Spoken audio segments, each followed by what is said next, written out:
Hello student, स्वागत है आपका आपके खुद के यूट्यूब चैनल विज्ञान बुद्धि में, जहां क्लास 6 के लिए विषय विज्ञान की कार्यपत्रता नंबर 21 करने जा रहे हैं। तारीख 17 सितंबर 2021। टॉपिक विद्युत एक सार।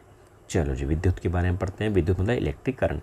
विद्युत किसी विद्युत तार या परिपथ में उपस्थित विद्युत चार्ज या करंट के बहाव को विद्युत कहते हैं। विद्युत परिपथ में कई अवयव उपयोग होते हैं और हर किसी का अपना एक चिन्ह होता है, जैसे कि नीचे दिए गए चित्र में दिखाया गया है। चलो जी, समझते हैं हम लोग क्या क्या चीज़ें कही जा रही हैं। कि विद्युत तार, जो भी विद्युत तार होता है, विद्युत तार कोई हम विद्युत परिपथ बोलते हैं। परिपथ का मतलब होता है रास्ते से, जिस रास्ते से होके बिजली जा रही है, इलेक्ट्रिक करंट बह रही है, उसी को हम विद्युत परिपथ बोलते हैं। जहाँ पर विद्युत का चार्ज या करंट का बहाव होता है, उसी को हम विद्युत कहते हैं।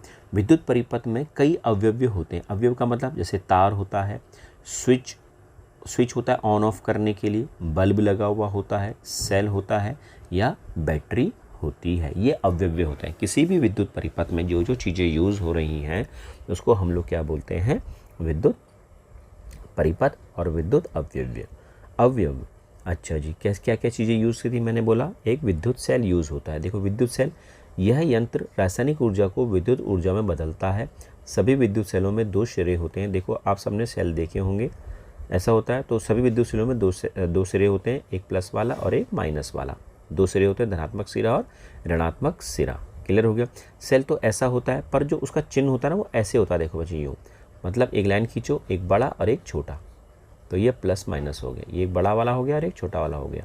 तो बड़ा वाला प्लस साइन को बताता है, छोटा वाला नेगेटिव साइन को, ऐसे। ये क्लियर हो गया बच्चों आपको? तो ये एक विद्युत सेल होता है। अच्छा जी, तो बैटरी क्या होती है दोस्तों? बैटरी होती है जब दो सेलों को या दो से ज़्यादा सेलों को आपस में जोड़ देंगे ना, तो वो क्या बनाएंगे? बैटरी। मतलब देखो, एक सेल, फिर दूसरा सेल, फिर ऐसे तीसरा सेल, ऐसे कितने भी सेल जोड़ दो, वो क्या बन जाएंगे? बैटरी बन जाएगी। तो पहले सेल का प्लस दूसरे सेल के माइनस से जुड़ेगा, फिर दूसरे सेल का प्लस तीसरे सेल के माइनस से जुड़ेगा। क्लियर हो गया? ऐसे जुड़ता चला जाएगा। पर इसको हम दिखाएंगे, ये तो हो गया एक ऐसी चित्र, पर उसको दिखाएंगे कैसे हम परिपथ के अंदर? उसे दिखाएंगे हम कुछ इस तरीके से। कैसे भैया? ये सेल हो गया, एक सेल ये हो गया, दूसरा सेल ये हो गया।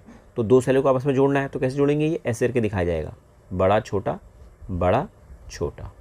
क्लियर? बड़ा वाला प्लस होता है, छोटा वाला माइनस होता है। इस तरीके से दिखाया जाएगा किसको? बैटरी को। क्लियर हो गया? अच्छा जी, बल्ब को कैसे दिखाया जाएगा दोस्तों? बल्ब को दिखाया जाता है ये बल्ब हो गया भैया। ये क्या हो गया? बल्ब हो गया। क्लियर हो गया?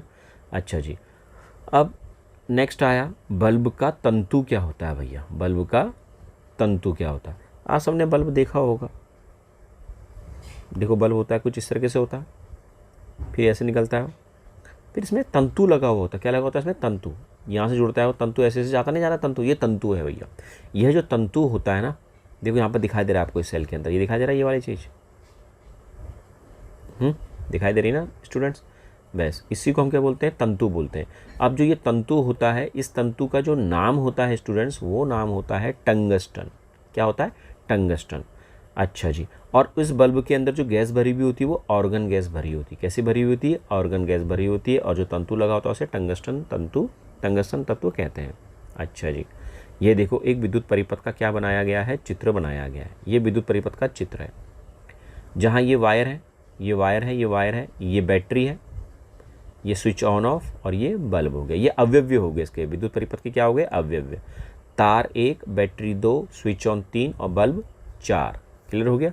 तो 1 2 3 4 अवयव होते हैं इसके। अच्छा जी, इसके अलावा कुछ टॉपिक हमने पढ़ना है ज़रा सा, कि विद्युत परिपथ, विद्युत धारा का अर्थ है विद्युत का प्रवाह। विद्युत धारा का तार में से प्रवाह सेल के धनात्मक सिरे से ऋणात्मक सिरे की ओर होता है। क्लियर? विद्युत परिपथ दो टर्मिनलों के बीच विद्युत धारा के संपूर्ण पथ को, मतलब संपूर्ण रास्ते को दर्शाता है।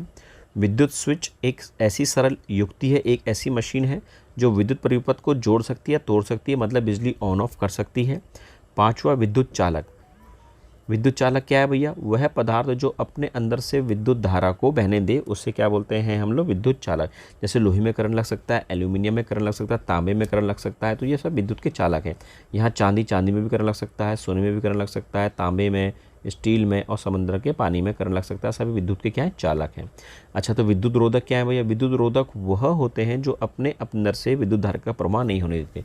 जैसे रबड़ में करंट नहीं लगता, कपड़े में करंट नहीं लगता, प्लास्टिक में करंट नहीं लगता, चमड़े में करंट नहीं लगता। तो सारी की सारी चीज़ें क्या है? विद्युत रोधक है। देखो, रबड़ में करंट नहीं लगता, प्लास्टिक में नहीं, तेल में नहीं, हीरे में नहीं और सूखी लकड़ी में भी करंट नहीं लगता। क्लियर हो गया? अच्छा जी, अब बात करते हैं हम लोग फ्यूज की। जब भी ज़रूरत से ज़्यादा विद्युत करंट फ्यूज से होकर गुजरती है तो यह जलकर टूट जाता है। इस अत्यधिक करंट के आगे विद्युत पथ में जाने से रोक देता है, इसलिए अत्यधिक करंट विद्युत उपकरण जैसे पंखा, टीवी, वॉशिंग मशीन आदि तक नहीं पहुंच पाता। इसकी वजह से कई उपकरण जलने तथा खराब होने से बचे जाते हैं। फ्यूज एक पतले धातु के तार का बना होता है और एक सूक्ष्म उपकरण के रूप में विद्युत उपकरणों को अत्यधिक करंट के प्रभाव से बचाता है। ये मैंने आपको बताया था। क्यों? क्योंकि अच्छा, एक फ्यूज बल्ब का मतलब है बल्ब के तंतु खंडित होना। बल्ब का तंतु खंडित होने के कारण विद्युत से टर्मिनलों के बीच धारा का परिपथ टूट जाता है, इसलिए बल्ब फ्यूज नहीं हो पाता। ये सब मैंने करा दिया आपको स्टूडेंट्स। कोई दिक्कत तो मुझसे पूछो। आज कुछ क्वेश्चंस नहीं है, खाली आज रिवीजन रखता। Okay students, bye.